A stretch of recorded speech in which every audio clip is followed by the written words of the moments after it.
31st night కి farm house book చేసుకుని friends తో ఎంజాయ్ చేయాలనుకుంటున్నారా? అయితే వెంటనే డోసే యాప్ ని డౌన్లోడ్ చేసుకుని బుక్ చేసుకోండి. నమస్కారం. విష్ణు పురాణం 7వ రోజు పారాయణలోకి వచ్చాం. ఈ పురాణంలో ఇప్పుడు ఏం చెప్తున్నారు? అనంతుడి గురించి చెప్తున్నారు. ఈయనేమిటి, పాతాళ లోకంలో ఉండి తన పడగల మీద భూదేవిని మోస్తూ ఉంటాడు. అనంత శక్తిమయుడుగా కనపడతాడు. ఆయనను గురించి చెప్తున్నారనమాట. సకల నదీనద సముద్ర పర్యంత సహితము చరాచర జంతు సంయుతము 70 కోట్ల యోజనాల విస్తారము అయిన భూమండలాన్ని శిరస్సు మీద పూదండలాగా భరిస్తూ ఉంటాడట అనంతుడు. ఇంత శక్తి అనంతుడికి కలిగిందంటే అది సాక్షాత్తు విష్ణు ప్రభావ శక్తే అతనిలో ఉన్నట్లుగా చెప్పుకోవాలి. పుష్పసుగంధులైన నాగకన్యలు ఆ అనంతునకు చందనపు పూత పూస్తూ ఉన్నప్పుడు ఆ సుగంధ వాయువులు లోకరంజనమై ఎల్లెడలా వ్యాపిస్తూ ఉంటాయి. ప్రపంచంలో సుగంధాలు వీచే గాలులన్నీ కూడా చందని మన అనంతుడికి చేయబడుతున్నటువంటి చందన చర్చ సుమా అని చెప్తోంది విష్ణు పురాణం. అయితే గర్గుడు ఆ అనంతుని గురువుగా సేవించి జ్యోతిశాస్త్ర పద్ధతులను శకున శాస్త్ర విషయాలను నేర్చుకున్నాడట. ఈ పాతాళానికి కింద పుణ్యం అంటే ఏమిటో తెలియరానివైన యమునకు సంబంధించిన యమునికి యమధర్మరాజుకు సంబంధించినటువంటి ఘోరమైన నరకాలు ఉన్నాయట. అవి చాలా రకాలుగా ఉంటాయి. రౌరవము, సూకరము, రోదనము, తాళము, మహాజ్వాలము, తప్తకుంభము, అసిపత్రము మొదలైనవట. వాటిలో యమకింకరుల భీకర ధ్వనులు, పాపకర్ముల రోదనాలు వినిపించేవిగా ఉంటాయి. అదే శబ్దాలు వినిపిస్తాయి. పక్షపాతంతో ధర్మానికి విరుద్ధంగా కూడా సాక్ష్యం చెప్పే దుర్బుద్ధులు రౌరవానికి వెళ్తారు. రౌరవం అనే నరకంలో ఉంటారట. గురువును, ఆవును, పసిపాపను హింసించిన వారు, సంహరించిన వారు రోధమనే నరకానికి చేరతారు. మద్యపానము, బంగారం దొంగిలించడము, బ్రాహ్మణ హత్య, భ్రూణ హత్య చేసిన వాళ్ళు, వాళ్లతో స్నేహం చేసిన వాళ్ళు సూకర నరకాన్ని చేరతారు. గురు భార్యని కూడినవాడు, ప్రభువును వైశ్యుని చంపినవాడు, రాజద్రవ్యం అపహరించినవాడు తప్తకుంభ నరకవాసి అవుతాడు. కూతురిని, కోడలిని చెడు దృష్టితో చూసినవాడు, గురువులకు అపకారం చేసినవాడు మహాజ్వాల నరకంలో పడతారు. వేదం అమ్మినవారంటే వేద పాఠం చెప్పి ధనం పుచ్చుకునేవారు, వేదమును దూషించిన వారు, పరధనాన్ని అపహరించిన వారు లవణమనే నరకంలో పడతారట. దేవతలను, గురువులను, బ్రాహ్మణ సమాజాలను నిందించేవారు విలోమమనే నరకంలో పడతారు. దేవ, ఋషి, అతిథి, పితృపూజలను విడిచిన వారు క్రిమి నరకంలో చేరతారు. అంటే దైవ పూజ చెయ్యరు, దేవాలయాల్ని దూషిస్తారు, స్వధర్మాన్ని విడిచి పరధర్మంలో చేరుతారు కొంతమంది వాళ్ళు. తర్వాత ఋషి పూజన చేయని వాళ్ళు. ఋషి పూజన చేయని వాళ్ళలో మనకి ఇప్పుడు ఋషులు ఎవరు కనపడతారండి? మనకి కనపడే ఋషులు ఎవరంటే ఏదో కాస్త మనలాగా మంచి వాక్యాలు చెప్పే వాళ్ళని అనుకుందాం. వీళ్ళని ఋషులు అనడానికి ప్రవచనకర్తల్ని ఋషులు అనకూడదు, కానీ ప్రవచనం దేని నుంచి చెప్పబడుతుందో ఇవి మనకి ఋషి వాక్యాలు. ఏమిటి? గ్రంథాలు, పురాణాలని తప్పుదోవ పట్టించడము, వాటికి తప్పు అర్థాలు చెప్పటము, విపరీత అర్థాలు తీయటము, ప్రశ్నించటము, పురాణాది విషయకంగా తర్కానికి దిగటము, ఇవన్నీ కూడా పాపాల్లోకే వస్తాయండి. పురాణాల్లోంచి విషయం తీసుకోవాలి, ప్రశ్నించి సమాధానం తీసుకోవాలి, కానీ కుతర్కం కూడదు. అదంతా పాపంగానే పరిణమిస్తుంది.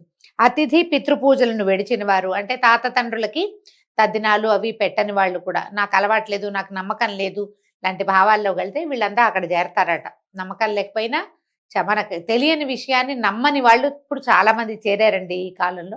మనకు తెలియదు, మనం చూడలేదు కాబట్టి నమ్మమని. మనకు తెలియకపోయినా చూడకపోయినా ఎంతో ప్రపంచం ఉంది. పద్ధతి ప్రకారం వెళ్తే ఏ సమస్య ఉండదు. ఇలాంటి వాళ్ళంతా క్రిమినరకంలో చేరతారు.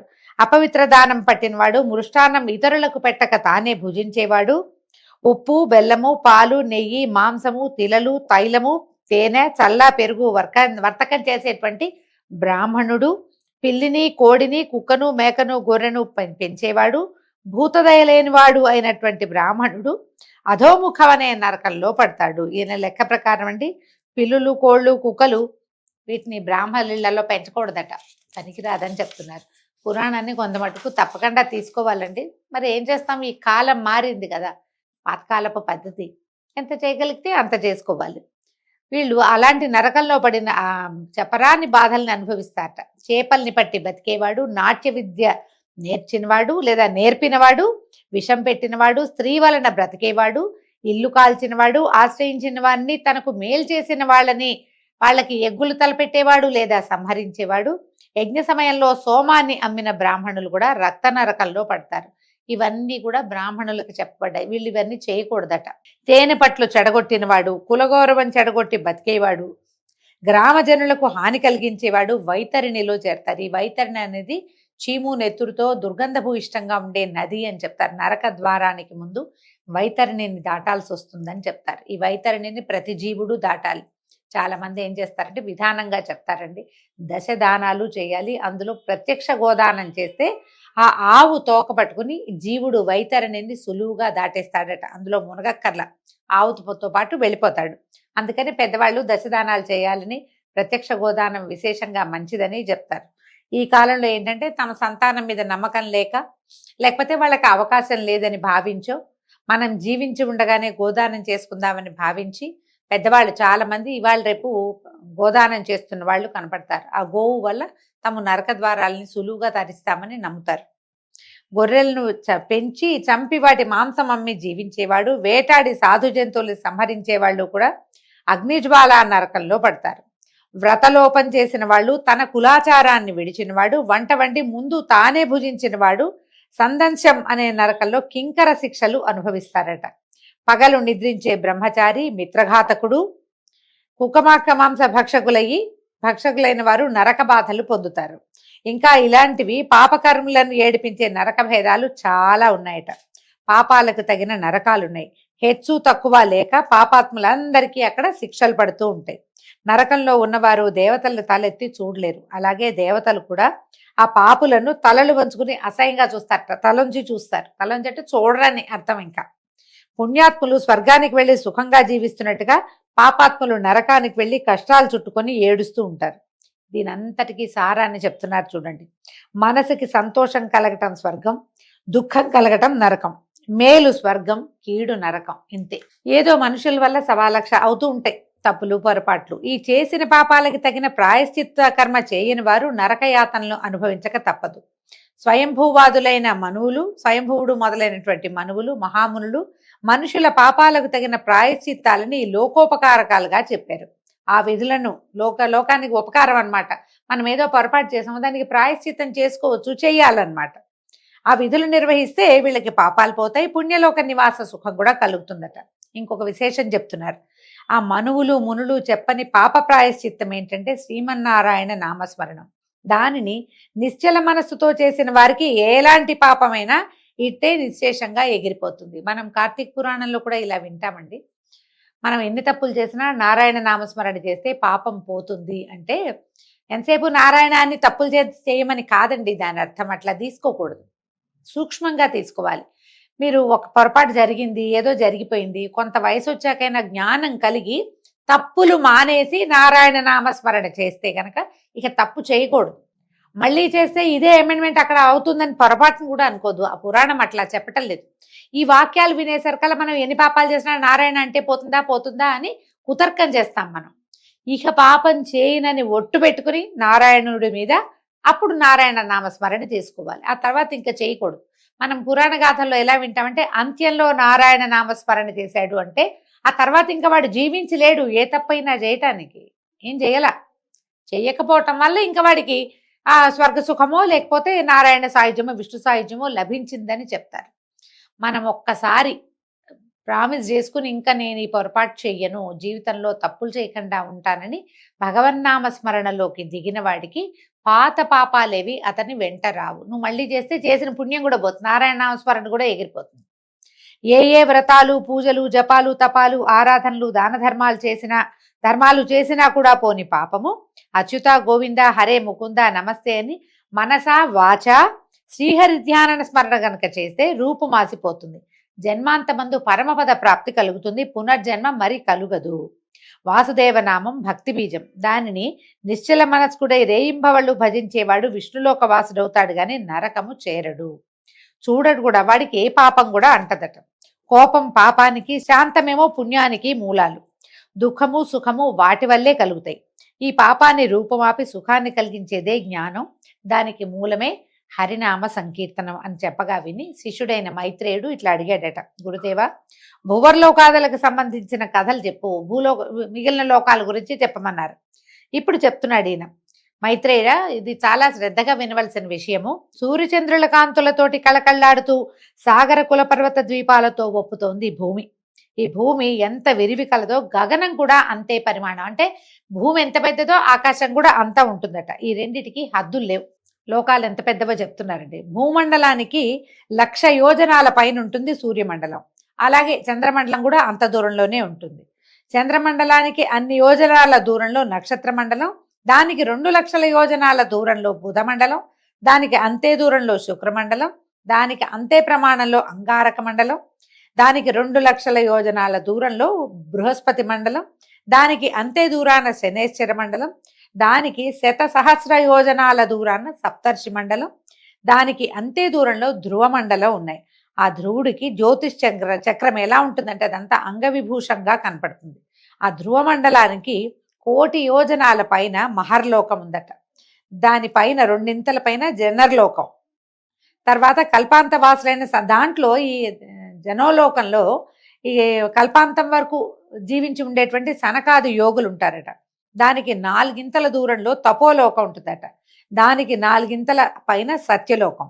ఈ సత్యలోకంలో ఉండేటువంటి మహాత్ములు పునర్జన్మ బాధ ఉండదు, వాళ్ళకి మళ్ళీ పుట్టరు. వాళ్ళు హాయిగా సత్యలోకంలో బ్రహ్మదేవుడితో పాటు హాయిగా ఉంటారు. అడుగుల చేత నడవదగింది మేదిని, అదే భూలోకం. భూమి నుంచి సూర్యమండలం వరకు ఉన్నది భువర్లోకం. సూర్యమండలం నుంచి పైన ధ్రువమండలం దాకా ఉండేది స్వర్లోకం. ఆ ఈ భువము స్వర్లోకము కల్పితాలు. అయితే జనలోకము, తపలోకము, సత్యలోకాలు కల్పితాలు కావు. ఈ లోకాలన్నీ కొంచెం కథ విచిత్రంగా ఉంటాయండి. మనకు అర్థం అవ్వవు, మనం తెలుసుకోలేకపోతాం కదా. కాకపోతే పురాణంలో ఉన్నది కాబట్టి మనం శాస్త్రంగా చెప్పుకుంటున్నాం అంతే. అయితే జన తపస్సత్యలోకాలు కల్పితాలు కావు. ఈ 6ంటికి నడువనున్నది మహర్లోకం. ఇది కల్పాంత సమయంలో, అంటే ప్రపంచం అంతా జలమయం అయిపోతుంది, విష్ణుమూర్తి వటపత్ర సాయిగా వస్తాడు అని చెప్పుకుంటాం కదా. అప్పటికి కొంత నశిస్తాయిట, కొంత స్థిరంగా ఉంటుందట. ఇట్లా చరాచర భూతకోటితోటి 14 లోకాల బ్రహ్మాండము వెలగపండులాగా ఉంటుందట. మొత్తం గుండ్రంగా ఉంటుంది అని చెప్తున్నారు. బ్రహ్మాండానికి వెలుపల బహువిస్తారంగా జలం చుట్టి ఉంటుంది. ఈ బ్రహ్మాండం మొత్తానికి చుట్టూతా జలం ఉంది. మనకు కూడా తెలుసు, అది మనం సోషల్ పాఠాల్లో చెప్తుంటారు కదా. ఈ దానికి 4 ఎక్కువగా అనలం ఉంటుందట. ఈ జలం తర్వాత అంతా అగ్ని, తర్వాత దాని వెలుపల మహావాయువు, దానికి 10 ఎక్కువగా ఆకాశము. ఇట్లా పంచభూతాలు ఒకదాన్ని చుట్టుకుని ఒకటి ఉంటాయి. ఇది వీటి స్థితే అట్లా ఉంటుంది. దీన్నే పృథివీ తేజో వాయురాకాశాలుగా చెప్తారు, అంటే పంచభూతాలు అన్నమాట. ఈ భూత పంచకాన్ని ఆవరించి మహత్తు దాని వెలుపల భాగంలో ప్రధాన పురుష సంయుతమై ఉంటుంది. ఇదన్నిటికీ మొత్తానికి అట విష్ణుమాయాశక్తి ఆక్రమించి ఉంటుంది. ఈ ప్రపంచం మొత్తాన్ని, భూమండలాన్ని చుట్టుకుని ఉన్నటువంటి బ్రహ్మాండ మండలము, ఆ తర్వాత ఉన్నటువంటి నీరు, నిప్పు, ఆకాశము, గాలి, ఆకాశం, వీటన్నిటినీ విష్ణుమాయ ఆవరించి ఉంటుంది. బీజం మొలకెత్తి రెమ్మలు, కొమ్మలు, పువ్వులు, పిందెలు, కాయలు, పళ్ళు కలిగినటువంటి వృక్షము. ఆ తర్వాత అదే విధంగా వనాలు వస్తాయి. అంటే ఇప్పుడు ఈ వెలగపండులాగా ఉంది, ఇందులో నుంచి ప్రపంచం అంతా పుడుతుంది, మళ్ళా అందులోకే లయమైపోతుంది అన్నమాట. ఇది విష్ణుమాయా శక్తి వల్ల ప్రకృతి పురుషుడు సంభవించి అతనికి ప్రధాన భూతం కలుగుతుంది. ఈ పురుషుడి నుంచి అతని వల్ల మహత్తు మొదలైనవి అవతరిస్తాయి. వాటిలోంచి ఆకాశము, తర్వాత వాయువు, వాయువు వల్ల అగ్ని, అగ్ని వల్ల జలము, జ్వలం తర్వాత పృథివీ, జలం నుంచి ఆ పృథివీ వల్ల దేవదైత్య పితృమానవాది సృష్టి, అది చరాచర రూపాన వ్యాపిస్తుంది. ఇట్లా బ్రహ్మాండం విస్తరిస్తుంది. ఇది బ్రహ్మాండ తత్వం. ఇక జ్యోతిష్ చక్రం సూర్యుడు అనే విషయం చెప్తాను వినమంటున్నాడు. సూర్యరథం నొగ అంటే దాని ఇదట 9,000 యోజనాల నిడివి కలిగిందట. దానికి 2 ప్రమాణం కలిగింది ఇరుసు. దానికి కడకమ్మలు 5, 3 తూములు. ఆ రథగమనం ఏమిటంటే అతి సూక్ష్మంగా సంవత్సర గణనతోటి అది కాలచక్రంగా అవుతుంది. అది ఇంత పెద్ద రథము గబగబా కదలదు, నిదానంగా కదులుతుంది. దాంతోటే కాలచక్రం నడుస్తూ ఉంటుంది. ఆ రథం తాలూకు 2వ ఇరుసట 40,000 యోజనాల నిడివి కలిగింది. 3వ ఇరుసు 25,000 యోజనాలు పరిమాణం కలిగింది. వర్ష శీత ఉష్ణములు వరుసగా ఆ 3 ఇరుసులకి కుంచాలకి సంబంధించి వక్రగమనంతో కలుగుతుంటాయి. సూర్యచక్రం తిరుగుతూ ఉంటేనే కదా మనకి ఋతుచక్రం కదులుతుంది. సంవత్సరానికి 6 ఋతువులు, ఈ ఒక్కొక్క ఋతువుకి 2 నెలలు నిదానంగా తిరుగుతూ దీన్ని ఈ ఋతువులని తయారు చేస్తుంది అనమాట. సూర్యుడు కదులుతూ ఉంటే కదండి, చూడండి నిన్నటి దాకా చల్లేదు ఏం లేదు, ఏదో సుమారుగా ఉంది. సూర్యుడు ధనుసులోకి ప్రవేశించగానే ఒక్క పూటలో మంచు వచ్చేసింది. ఒకటే పూట, నిన్న లేదు ఇంత, తెల్లవారేసరికల్లా వచ్చేస్తుంది. మళ్ళా చూడండి, మకర సంక్రమణం అయ్యాక కొన్ని చోట్ల సుమారుగా ఉంటుంది. తర్వాత సంక్రమణం వచ్చేసరికల్లా మాఘం రాగానే మనకి ఎండ మొదలైపోతుంది, ఋతువు మారిపోతుంది. ప్రత్యేకంగా కనపడతాయి ఇవి. ఇదిగో తర్వాత 50,000 యోజనాలైనటువంటి బండి కాడికి వలపల ఇరుసు వలపల ధ్రువునకు ఆకట్టుగా ఉంటాయి. ముందు వెనక అన్నమాట. కాడికి ఎడంవైపు గాయత్రి, బృహతి, ఉష్ణిక్కు, జగతి, త్రిష్టుప్పు, అనుష్టుప్పు, పంక్తి అనేటువంటి 7 ఛందస్సులు 7 గుర్రాలుగా ఉంటాయి. ఛందస్సులే మన సూర్యుడికి గుర్రాలుగా ఉంటాయట. అలాంటి రథచక్రం మానసోత్తర శైలం మీద తిరుగుతూ ఉంటుంది. ఏకచక్రమే ఉంది అంటారు ఆయనకి, ఒకటే చక్రం ఉంది కదా రథానికి. ఈ మహాపర్వతమందు తూర్పున ఇంద్రపాలితమైన దేవనగరం, దక్షిణమున యమపాలితమైనటువంటి సంయమని అనే నగరం, పశ్చిమాన వరుణపాలితమైనటువంటి సుఖోదయపురం, ఉత్తరాన సోమపాలితమైన విభావరీపురం ఉన్నాయి. ఇవన్నీ మనకు తెలిసిన పేర్లే, ఎక్కడున్నాయో చెప్తున్నారు. అవి అనేక యోజనాల విస్తీర్ణం కలిగినవి. ఈ 4 నగరాలలో సూర్యుడు సంచరిస్తూ ఉంటాడు.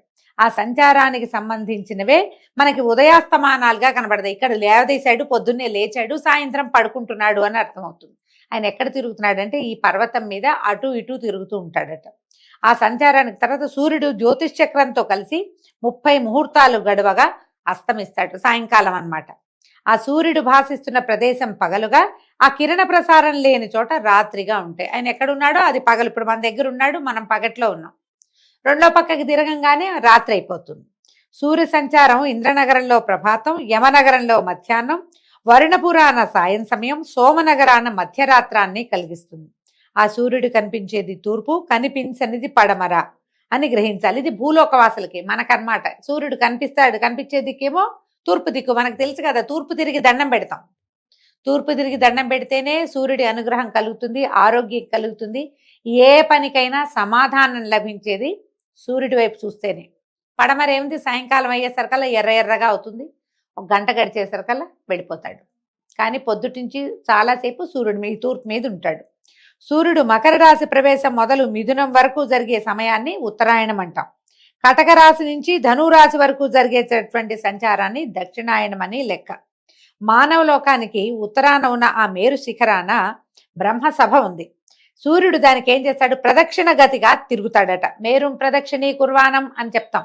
ఈ సత్యనారాయణ వ్రతం చేసేటప్పుడు, మండపారాధన చేసినప్పుడు నవగ్రహాలన్నిటినీ వాటి స్థానాల్లో ఒక తమలపాకు పెట్టండి, దాంట్లో ఒక వక్క, ఒక తర్వాత ఒక ఖర్జూరం, ఒక రూపాయి కాసు, ఓ పువ్వు, అక్షింతలు పెట్టి సమర్పిస్తారు. ఆ మంత్రాలు మీరు శ్రద్ధగా వింటే వినపడుతుంది. మేరుం ప్రదక్షిణీ కుర్వాణం అని. ప్రదక్షిణగా తిరుగుతాడు, మేరు పర్వతానికి ప్రదక్షిణగా తిరుగుతాడు సూర్యుడు. ఆ వాక్యం ఇక్కడ చెప్తున్నారు. ప్రదక్షిణ గతిలో సవాహనం సశక్తిం పత్నీపుత్ర పరివార సమేతం సూర్యగ్రహం ఆవాహయామి స్థాపయామి పూజయామి అని ఈ మంత్రం చెప్తారు. మీరు శ్రద్ధగా విని అటు ఇటు పనులలోకి వెళ్ళిపోకుండా కనుక వింటే ఏ గ్రహం మేరుకి ఎలా తిరుగుతుందో, ఎక్కడ ఉన్నారో, సూర్యగ్రహానికి తూర్పున ఎవరున్నారు, పడమటిన ఎవరున్నారు మనకి క్లియర్గా తెలుస్తుందండి. అదే మనం ఇక్కడ వింటున్నాం అంతే. ప్రదక్షిణగా తిరుగుతాడు. ఆ సంచారం పైన జరుగుతున్నప్పుడు, పైన జరుగుతుంటే ఉత్తరాయణము, కింద జరుగుతుంటే దక్షిణాయనము అంటారు. దాన్నే మనం ఏం చెప్పుకుంటున్నాము, ఈ మకర సంక్రాంతి నుంచి ఆషాఢం వరకు, మిథునం వరకు జరిగేది ఉత్తరాయణం అని, జ్యేష్ఠమాసం దాకా. అక్కడి నుంచి మొదలుపెట్టి మళ్ళా సంక్రాంతి దాకా జరిగేది దక్షిణాయనం అని చెప్తాం. ఉత్తరాయణ పుణ్యకాలం ఎప్పుడు వస్తుంది, మకర సంక్రమణ సంక్రాంతి పండగ రోజు నుంచి వస్తుంది. సూర్యుడి యొక్క కదలికల్ని బట్టే ఇవి మనకి క్లియర్గా కనపడతాయి. 6 నెలలు దేవతల నిద్రాకాలము, 6 నెలలు దేవతల మెలకు కాలము అని చెప్పబడేది సూర్య గతి వల్లే కుదురుతుంది. అది మళ్ళీ ఇందులో ఇంకో లెక్క ఉందండి. ఈ ఉత్తరాయణానికి పగళ్ళు ఎక్కువ, రాత్రులు తక్కువ. దక్షిణాయనానికి అది మార్పుగా ఉంటుంది. రాత్రి పగళ్లలో తేడా. ఇప్పుడైతే మరీ కనపడుతుంది. తెల్లారి 5ంటికి నిద్రలేచిన అంటే 9 అయిపోతుంది. సాయంత్రం 4 నుంచి ఇక సమయమే గడవదు. సమయం గడిచినట్టు ఉండదు. పగలైపోయి రాత్రిలోకి ప్రవేశిస్తుంది. ఆ రాత్రి గడిచినట్టుగా ఉండదన్నమాట. సూర్యుడు మేషరాశి తులారాశుల్లో ఉన్నప్పుడు వాటికి విషువత్ పుణ్యకాలములని వ్యవహారం. ఆ కాలంలో పగలు రాత్రి సమానంగా ఉంటాయి. అయితే అహోరాత్రముల 30 ముహూర్తాలను 12 రాశులను ప్రవర్తించడం కనపడుతుంది.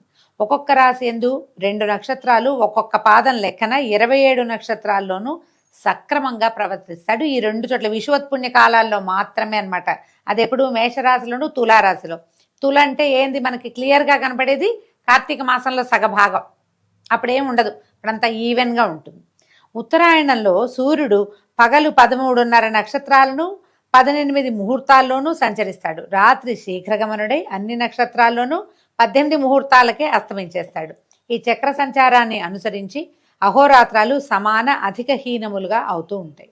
కుమ్మరి సారె వలె కాలచక్రం వడిగా తిరిగేటప్పుడు దాని నడుమన సూర్యుడు మందగమనుడై తిరుగుతూ నభస్థలమున వెలుగు కలిగించి, నభస్థలం అంటే ఆకాశం అండి, మేరుగురి చుట్టూతా ప్రదక్షిణ చేస్తాడు. ఇలా వడిగా కాలచక్రం తిరుగుతూ ఉంటే గనక ధ్రువుడు అంటే ధ్రువ నక్షత్రం అని చెప్పుకున్నాం, మన ముందు కాథల్లో వచ్చాడు కదా, అతను మందగమనుడుగా ఉంటాడట.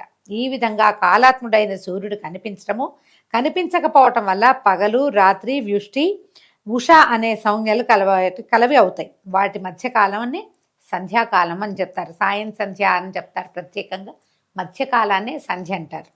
సూర్య తేజస్సు రాత్రులందు అగ్నికి చేరుతుంది, పగటిపూట అతని నుంచి మళ్ళీ సూర్యుడికి సంక్రమిస్తుంది. కాబట్టి సూర్యుడు పగలు తేజోమూర్తి కాగా రాత్రి అగ్ని దివ్య ప్రభతోటి కనిపిస్తాడు. అందుకని చూడండి, చిన్న దీపం పెట్టినా ఇల్లంతా కాంతి వస్తుంది, ఎందుకంటే సూర్యుడి తాలూకు ప్రభ అగ్నిలో ప్రవేశించడం వల్లే అని విష్ణు పురాణం ప్రత్యేకంగా తెలియజేస్తుంది. మనం ఏమనుకుంటాం అంటే చుట్టూతా చీకటి ఉంది కాబట్టి ఈ చిన్న దివ్య బాగా వెలుగుతోంది అని చెప్పుకుంటాం, కానీ పురాణం అట్లా చెప్పట్ల. రాత్రిపూట అగ్నికే ఈ సూర్యదీప్తి కలుస్తుంది కాబట్టి బాగా కనపడతాడు అంటున్నారు. ఉదయ సంధ్యా సమయాలలో సూర్య తేజస్సు నీళ్లలో ప్రవేశించి ఆకాశం మీదే ప్రతిఫలిస్తుంది. ఆ విధంగా ప్రభాత సాయంకాలాలు అరుణరాగాలు అవుతాయి. దీనివల్లే పొద్దున్నే ఆకాశం ఎర్రగా కనపడుతుంది, మళ్ళీ సాయంకాలాలు కూడా అదే ఎరుపు కనిపిస్తుంది చూడండి. ఈ సంధ్యాకాలములందు మందేహులనే రాక్షసులు సూర్యమండలాన్ని భక్షించడానికి మూగుతారట. మందేహులు అని చెప్తారు. సాయంకాలం ఉదయము ఇట్లా వచ్చేస్తారట వాళ్ళు. ఆ సమయమందు బ్రాహ్మణులు వైదిక పద్ధతిని ఓంకారపూర్వకంగా గాయత్రిని జపించి భక్తితో అర్ఘ్యం ఇవ్వాలి. ఆ నీరు వజ్రరూపమై ఆ రాకాశ మూకలను జడగొట్టుతూ సూర్యునకు తేజస్సుని కలిగిస్తుంది. ఈ విధంగా ప్రతిదినము ఆ రాక్షసులకు అగ్నిహోత్ర ప్రాణాహుతులతోటి హాని కలుగుతూ సూర్యునకు సహజమైన తేజస్సు సంఘటితం అవుతూ ఉంటుంది. ఆ తేజస్సు భువన జీవనానికి ఆధారం అవుతుంది కనుక బ్రాహ్మణులు సంధ్యావిధులు ఆ కాలంలందు తప్పక చేస్తూ ఉండాలి. ఉభయ సంధ్యలందు అగ్నిహోత్ర విధిని నిర్వహించాలి. దీనికి వివరం ఒకటి చెప్పుకుందామండి. కాలానుసారంగా సంధ్యోపాసన చేయక అగ్నిహోత్ర విధిని ఆచరింపక ప్రవర్తించే బ్రాహ్మణుడు ఎంత యోగ్యుడైనా సూర్యద్రోహి అవుతాడు. ఈ విధంగా సూర్యుడు వైఖానసాది బ్రాహ్మణుల వల్ల రక్షణ కలవాడై కాలం గడుపుతూ జగాలను పరిపాలిస్తాడు. ఆ దేవదేవుని ఉదయాదిగా 3 ముహూర్తాలు, ప్రాతస్సంగమ, మధ్యాహ్న, అపరాహ్న, సాయాహ్నాలుగా 5 విధాలుగా కాలం వ్యవహరింపబడుతుంది. ఇది వరకు పూర్వకాలాల్లోనండి తప్పకుండా బ్రాహ్మణులు ఈ విధి నిర్వహించేవాళ్ళు. వాళ్ళు ఈ విధి నిర్వహించడం కోసమే మిగిలిన వాళ్ళందరూ వాళ్ళని సేవించాలి. ఎందుకంటే అందరికీ భూమి మీద ఉన్న ప్రతి ప్రాణికి సూర్యుడు అవసరం. ఆ సూర్యుడి యొక్క తేజస్సుని పెంచగలిగే వాళ్ళు ఈ షోడశ సంస్కారాలు జరిగినటువంటి బ్రాహ్మణులే. కాబట్టి బ్రాహ్మణులను సేవించాలి అనే విధానాన్ని మనకి ముందు నుంచి అలవాటు చేశారు, చెప్పారు. అది ఇప్పుడు వాళ్ళు చేయడం తగ్గించేసుకున్నారు, మానేశారు. మనకి ఎలా ఉంటుందంటే కాలగతిలో ఈ మనం ఉన్నటువంటి ఈ యుగంలో, కలియుగంలో ఈ విధానాలు తగ్గిపోతాయి. కాబట్టి మెల్లిగా ప్రాణికోటి భూతలంలో కలిసిపోవటం అంటే మనం విలయానికి దగ్గరగా అయిపోతుంది అనమాట. ఈ కాలం ఇలా అవడానికి కారణం ఏంటంటే కాల గతి వల్లే జరుగుతుంది. మనుషులు సాయం సంధ్యాది విధులు మానేస్తారు, సంధ్యా విధులే మానేస్తారు. కనీసం ఉదయ సంధ్య చేసేవాళ్ళైనా ఇంకా కొంతమంది ఉన్నారు మనకి. వీళ్ళు ఉన్నంత కాలము ఇది నడుస్తూ ఉంటుంది. ఎప్పుడైతే వాళ్ళు చేయలేకపోతారో సూర్యుడు అశక్తుడవుతాడు, ఆటోమేటిక్గా ప్రపంచము సాగర గర్భంలో కలిసిపోతుంది. ఇదంతా పూర్వకాలం పెట్టిన విధి, ఎందుకంటే దీనికోసమనే పెట్టారనమాట. అలాగే రాత్రి కూడా 15 ముహూర్తాల పరిమాణం కలదై ఉంటుంది. ఉత్తర దక్షిణాయనాల్లో దినరాత్రాలు ఎక్కువ తక్కువగా ఉంటాయి. మేష తులా సంక్రమణాల్లో దివారాత్రాదులు సమంగా ఉంటాయి. అలాగే విషువత్కాలాలు దేవపితృ సంతర్పణ, జప, తపో, అనుష్ఠాన దానాలకు యోగ్యమైనవి. కాలాలలో చేయాలట విశేషంగా. సప్తముని మండలం పైన 100 యోజనాల దూరాన ధ్రువుడు ఉంటాడు. దానికే విష్ణుపదం అని పేరు.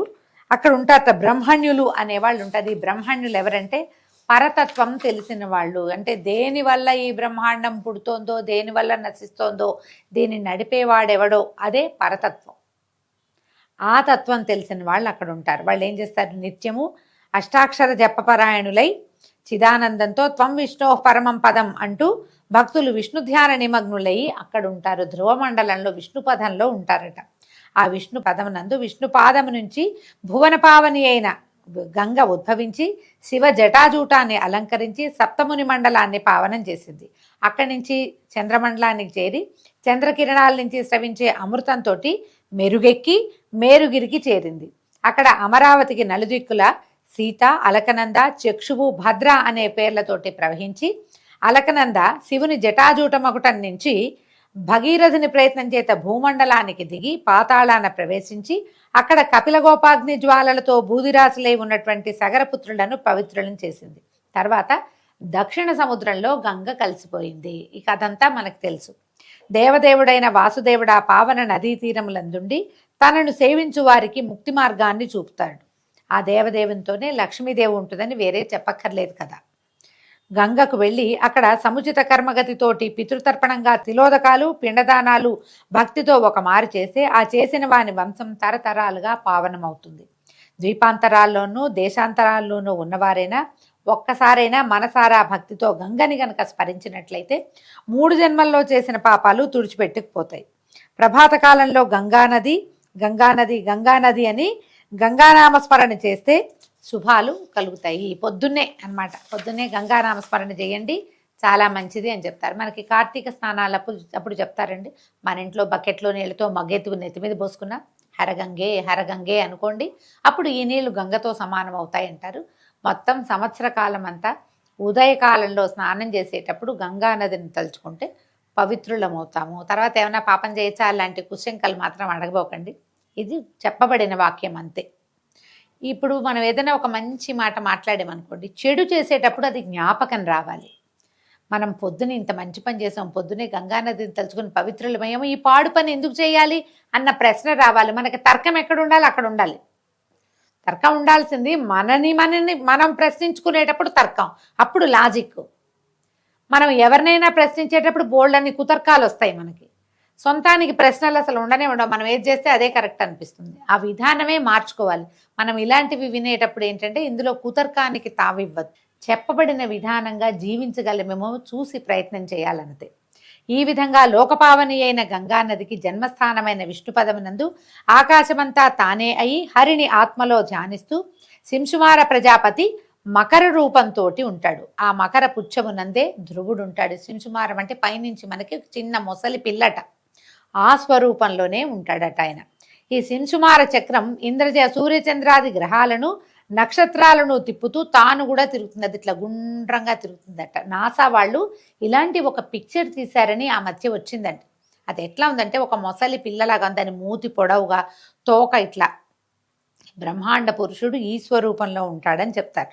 అయితే సూర్యచంద్రాదులు వాయునాళాల చేత ధ్రువుని యందు దృఢంగా కలిసి ఉంటారట.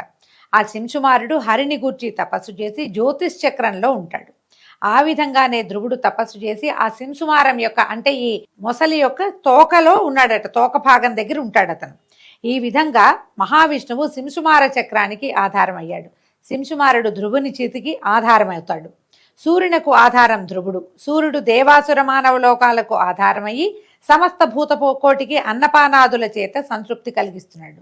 ఎట్లా సూర్యుడు మన అన్నపానాదులకి ఆధారం అయ్యాడో రేపు ఉదయం తెలుసుకుందామండి. అంతవరకు సెలవు. నమస్కారం.